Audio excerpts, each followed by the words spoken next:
അസ്സലാമു അലൈക്കും വറഹ്മത്തുള്ളാഹി തആല വബറകാതുഹു. ഒരു പ്രധാന വിഷയം പറയാനുള്ള നമ്മളെ സോഷ്യൽ മീഡിയയിലൊക്കെ ഭർത്താവും ഭാര്യയും തമ്മിൽ വീഡിയോ ഇടുകയും റീച്ച് ഉണ്ടാക്കാൻ വേണ്ടി ശ്രമിക്കുകയാണ് അവർ. സത്യത്തിൽ അവരതിൻ്റെ ഗൗരവമൊന്നും അറിയണില്ല. റസൂലുള്ളാഹി സ്വല്ലല്ലാഹു അലൈഹി വസല്ലം തങ്ങൾ ഇസ്ലാം പൂർണ്ണമായും നിരോധിച്ചൊരു കാര്യമാണത്.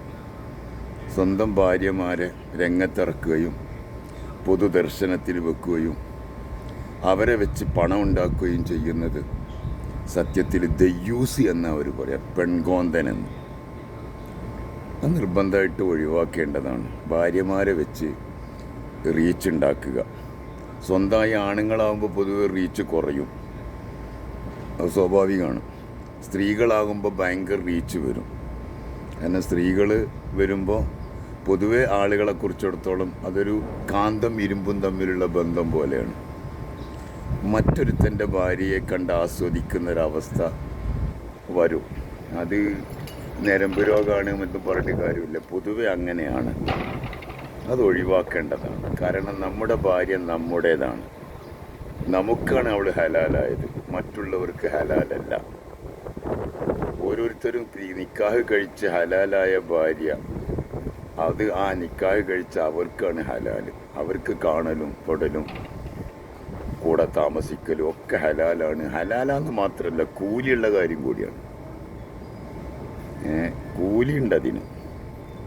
വലക്കഫി ജിമായി സൗജത്തിക്ക അജുറുൻ, നിന്റെ ഭാര്യയെ സംയോഗം ചെയ്യുന്നതിന് നിനക്ക് കൂലിയുണ്ടെന്ന് പ്രഖ്യാപിച്ച മതമാണ് ഇസ്ലാം. കാരണം ഹലാലായ ഭാര്യ ആയതുകൊണ്ട് തന്നെ അതിൽ കൂലിയുണ്ട്. നേരെ മറിച്ചത് അന്യ സ്ത്രീയാണെങ്കിൽ ഹറാമല്ലേ? ഈ അന്യ സ്ത്രീകളെ പുറത്ത് കാണിച്ച് വീഡിയോ എടുത്ത് നല്ല റീച്ച് ഉണ്ടാക്കാൻ വേണ്ടി ശ്രമിക്കുക, ഭാര്യനെ കൂട്ടി ശ്രമിക്കുക. അത് മുസ്ലിങ്ങളോടാണ് ഞാൻ പറയുന്നത് കേട്ടോ, മറ്റുള്ളവരോടല്ല. അവരാരും അതിൻ്റെ പേരിൽ ഒന്നും പ്രശ്നം ഉണ്ടാക്കണ്ട. മുസ്ലിമായി ഇസ്ലാമിനെ അംഗീകരിക്കണം, അള്ളാഹുവിനും റസൂലിനെയും സ്നേഹിക്കുന്ന, പരിശുദ്ധ ഇസ്ലാമിക നിയമങ്ങൾ പാലിക്കും എന്ന നിയമത്തിൽ ജീവിക്കുന്ന ആളുകളോടാണ് പറയുന്നത്. അല്ലാത്തവരോട് മുസ്ലിം ആയാലും പ്രശ്നമില്ല കേട്ടോ. മുസ്ലിം പേര് വെച്ചുകൊണ്ട് മുസ്ലിം ആയിക്കൊള്ളണമെന്നൊന്നുമില്ലല്ലോ. അള്ളാഹുവിനെ പേടിക്കുന്ന, ഇബാദത്ത് എടുക്കുന്ന, ഇസ്ലാമിക നിയമങ്ങൾ പാലിക്കണമെന്ന് തീരുമാനിച്ച് ജീവിക്കുന്ന മുസ്ലിങ്ങളോടാണ് പറയുന്നത്. സ്വന്തം ഭാര്യമാരെ വെച്ചുകൊണ്ട് റീച്ച് ഉണ്ടാക്കുക, അവരെ രംഗത്തേക്ക് ഇറക്കുക, എന്നിട്ട് അത് കണ്ട് മറ്റുള്ള ആളുകൾ അതിൽ റീച്ച് കൊടുക്കുക, അതിനിങ്ങനെ നല്ല ലൈക്കും കമൻറ്റൊക്കെ ഇടുക. ഏതോ ഒന്നിലിങ്ങനെ കണ്ട പോലെ തോന്നി, അറിയാതെ വന്നു പോകുമ്പോൾ സ്വാഭാവികമായിട്ടും നോക്കിപ്പോകുമല്ലോ. വളരെ മോശമായ ദയ്യൂസിൻ്റെ സ്വഭാവമാണത്, പെൺകോന്തന്മാരുടെ. എനിക്ക് എന്തായാലും കാശുണ്ടാക്കാൻ കഴിയില്ല, എന്നെ കണ്ടാൽ ആരും ലൈക്ക് ചെയ്യൂല. അപ്പോൾ ലൈക്ക് ചെയ്യണമെങ്കിൽ എൻ്റെ പെണ്ണിനെയും കൂട്ടണം. അവൾ ആ ഭംഗിയും സൊക്കും ഒക്കെ ഇങ്ങനെ കാണിച്ച് അതുപോലെ പുട്ടിയൊക്കെ ഇട്ട് അവളിങ്ങനെ രംഗത്തേക്ക് കൊണ്ടുവന്ന് അവളും കൂടി ഇരിക്കുമ്പോൾ സുഖമായി. അപ്പോൾ ആളുകൾ എന്ത് ചെയ്യും? കൂടുതൽ ലൈക്ക് അടിക്കും, ഷെയർ ചെയ്യും, സബ്സ്ക്രൈബ് ചെയ്യും. അങ്ങനെ റീച്ച് കൂടും. അങ്ങനെ യൂട്യൂബിൽ നിന്നും ഫേസ്ബുക്കിൽ നിന്നൊക്കെ കാശുണ്ടാകും.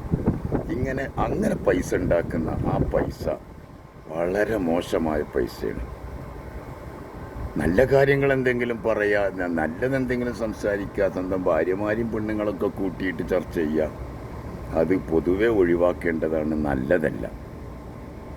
ഇനി ആരും അതിൻ്റെ പേരിൽ എന്നെ കുതിര കയറാൻ വരണ്ട. ഞാൻ പറഞ്ഞു എന്നേ ഉള്ളൂ. നിങ്ങൾ ചെയ്യണ പണി നിങ്ങൾ ചെയ്തോ. ഞാൻ പറഞ്ഞു എന്നതുകൊണ്ട് നിങ്ങളത് മാറ്റുമൊന്നുമില്ല.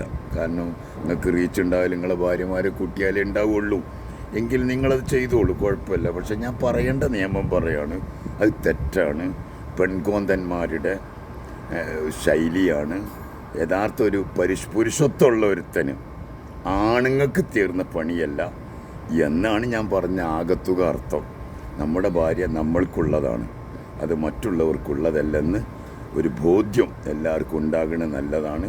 അസ്സലാമു അലൈക്കും വറഹ്മത്തുള്ളാഹി.